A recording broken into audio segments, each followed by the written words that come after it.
Welcome to the Salmon Runs YouTube. Enjoy the video.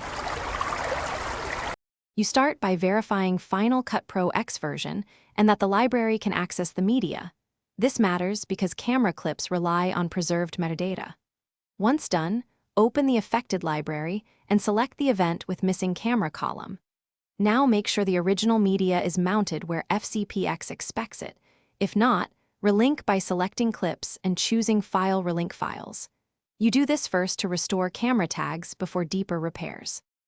Once the files are relinked, you rebuild metadata so Final Cut can read camera data again.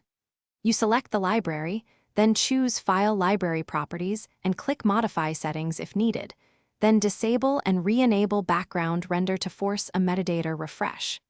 Make sure to consolidate media if clips were moved. Choose File Consolidate Library Media to copy originals into the library. This step ensures consistent paths and allows FCPX. You finish by forcing a full reindex. Close FCPX, find the library bundle in Finder, and delete the generated media and render files folders. This clears caches that might hide camera metadata.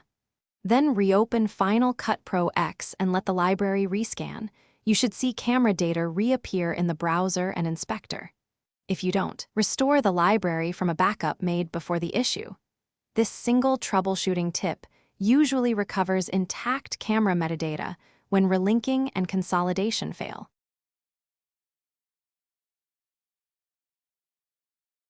Thanks for watching. Consider subscribing if we helped you.